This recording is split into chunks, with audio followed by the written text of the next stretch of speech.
Bonjour et bienvenue à ceux qui nous rejoignent, c'est Rémi et bienvenue sur ma chaîne YouTube, Atelier technique industriel du film CCI de Granville. Dans cette partie 14, on va voir comment insérer une commande par bouton en lien avec un automate industriel de la marque Siemens. Donc cette vidéo, toute cette série de vidéos hein, sur le code HTML est en lien avec un autre type de vidéo que j'ai réalisé là sur cette chaîne, qui sera en lien avec ce qu'on appelle le web server chez Siemens, le serveur web d'un automate en S7200 ou S7500. Donc cette partie-là, me semble quand même très importante, notamment pour ceux qui, voilà, qui veulent, mettre en lien une page web, générée par un serveur web pour commander un automate Siemens. Donc en fait, dans cette partie-là, on va voir, comment justement, intégrer cette commande, comment la paramétrer, comment l'écrire. Je vais être honnête, moi j'ai passé quand même quelques temps à bien déterminer le truc, à bien trouver, bien voir comment que ça fonctionne. Faut avoir les boyaux accrochés, voilà, j'ai vu plein de choses sur internet, pas forcément des choses qui me convenaient ou que je comprenais, donc c'était pas forcément l'idéal. Donc le but, en gros, c'est, voilà, à la toute fin de cette formation, c'est d'arriver à construire ce type d'interface en code HTML et CSS. Donc pour l'instant, on n'est que sur l'HTML et grosso modo, c'est d'ajouter 2 boutons, un bouton marche et un bouton arrêt, qui va nous permettre d'activer ou désactiver le moteur, désactiver le convoyeur. Alors pour cette partie-là, on va la voir sur cette vidéo, sur cette partie 14. Euh, Ce qu'il faut bien comprendre, c'est que chez Siemens, ils utilisent ce qu'on appelle une commande AWP. Alors AWP, j'ai jamais trop compris le sens, c'était Automation Web Programming, ou Advanced Web Panel. Enfin voilà, il y a plusieurs traductions en fait de ce terme AWP. Et en fait, voilà, on va dire que c'est une symbolique chez Siemens pour que les automates Siemens puissent communiquer avec une page web. Alors pour ça, voilà, il y a de la déclaration de variables à faire, hein, comme on le fait avec un automate Siemens, si vous faites un peu de programmation industrielle.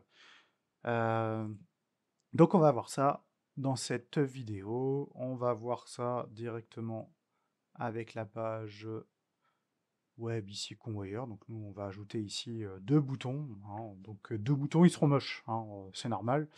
Dans un premier temps ils seront moches et puis au fur et à mesure voilà, des vidéos et notamment quand on verra le CSS, on verra comment les mettre en forme, comment les décorer, comment les rendre un petit peu plus sympas en utilisant CSS. Donc nous pour l'heure, ça se résume à faire des choses très basiques. Donc ce que je vais devoir faire, alors c'est pour ça, faut bien comprendre que cette vidéo est en lien avec une autre vidéo. De toute façon, je mettrai la description du fonctionnement là sur la chaîne. Qu'est-ce que je viens de faire moi? Ok. Donc je retourne sur l'onglet Accueil HTML.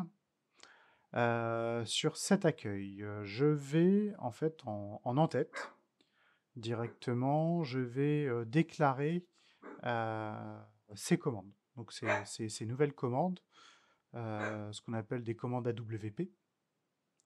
Alors juste une petite seconde, que je retrouve mes petits, que je raconte pas de bêtises.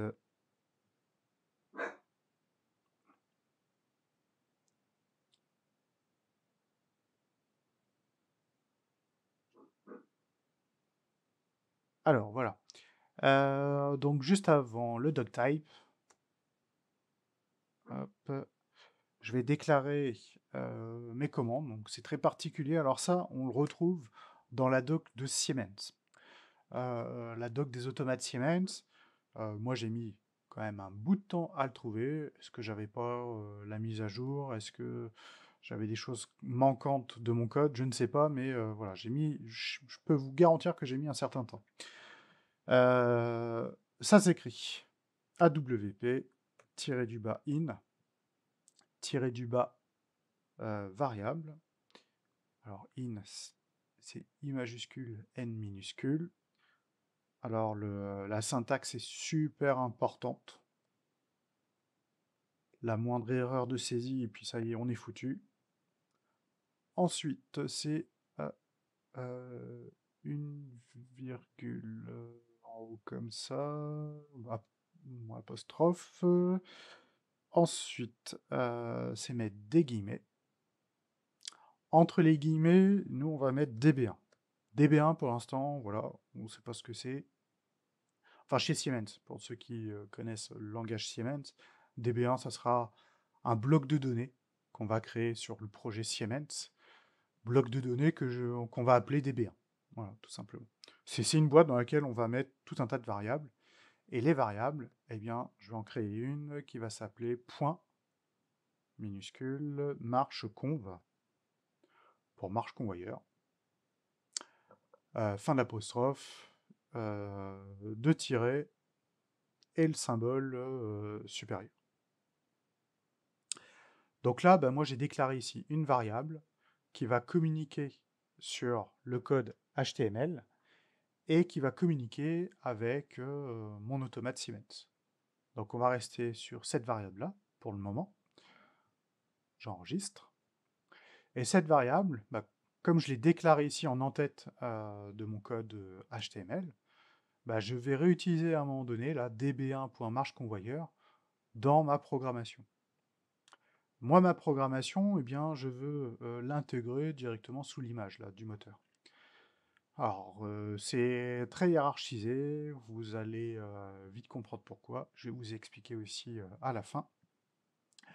Donc, juste après mon moteur, je vais rajouter un BR ici pour l'espace. OK. Je vais ajouter une balise ouvrante qui s'appelle forme. Balise fermante qui s'appelle forme aussi. Voilà. Jusque-là, rien de sorcier.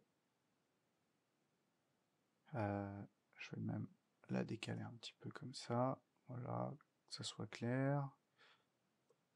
Dans la balise forme, on va intégrer ce qu'on appelle une balise input pour entrer. Et on va rentrer un type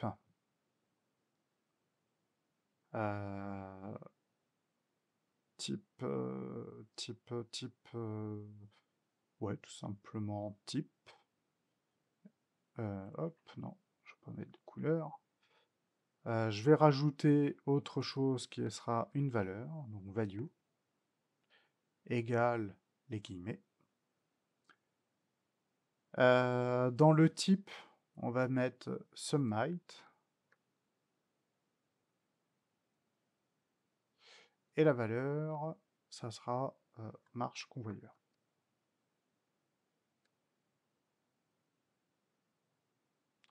Donc en fait, input, ça sera une entrée. Donc en gros, je crée une entrée, donc un bouton finalement, qui sera soumis par la valeur marche convoyeur. En gros, on va créer un bouton qui va avoir une étiquette qui va s'appeler marche convoyeur. Dans les grandes lignes, c'est ça. Ensuite, on va rajouter de nouveau, juste en dessous, une balise ouvrante input.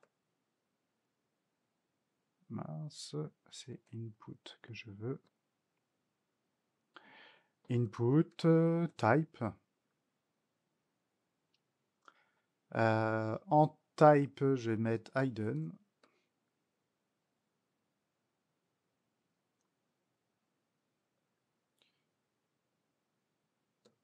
Je vais ajouter un nom, un name. Et le name que je vais ajouter, eh bien, c'est le name ici que j'ai déclaré tout en haut. Donc dans ma déclaration, c'est tout ça en fait que je vais copier. Voilà, je copie ça et je vais le coller, hop, juste ici.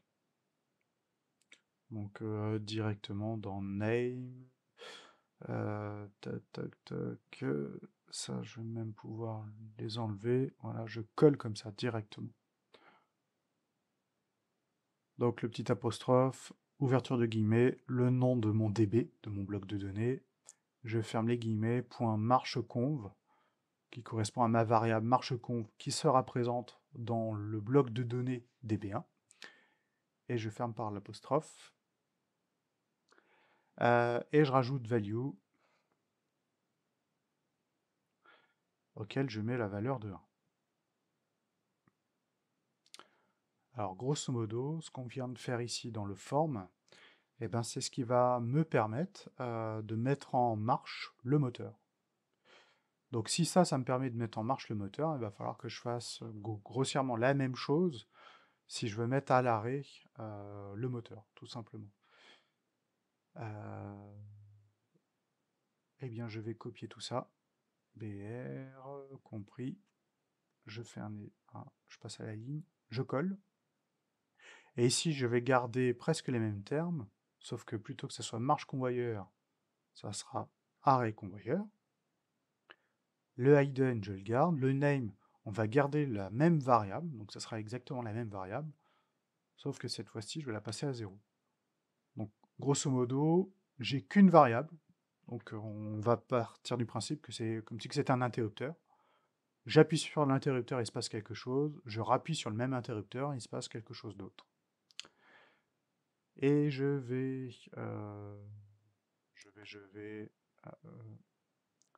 commenter tout ça.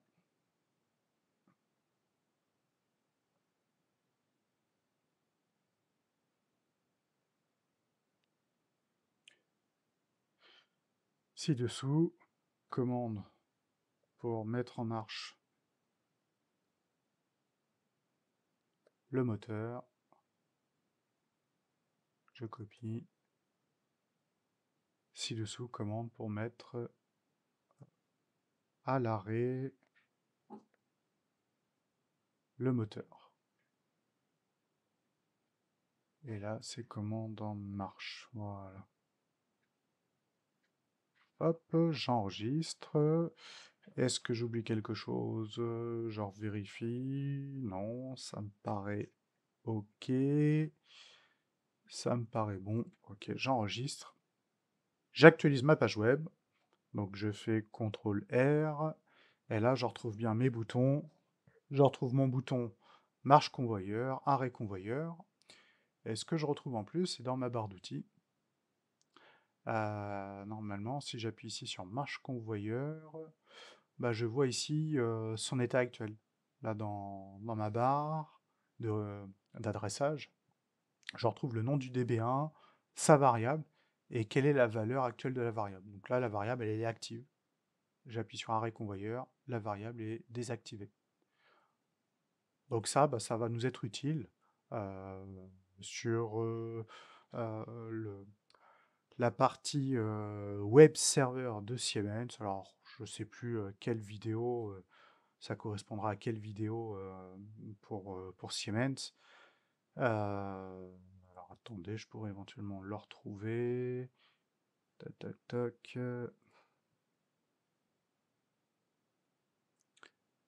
Quelle partie je vais faire ça? Ouais, vers la vidéo 68, 69, de la prise en main de TIA Portal. Hein. Je ferai ça sûrement à ce niveau-là. Je ne l'ai pas encore faite, mais ça sera lié comme ça. Donc voilà, mes boutons fonctionnent et on verra, je vous dis, hein, sur les vidéos Siemens, voir si ça fonctionne bien aussi de cette manière. Donc voilà pour cette partie, comment intégrer des boutons de commande liés à notre automate. Allez, ciao, bye!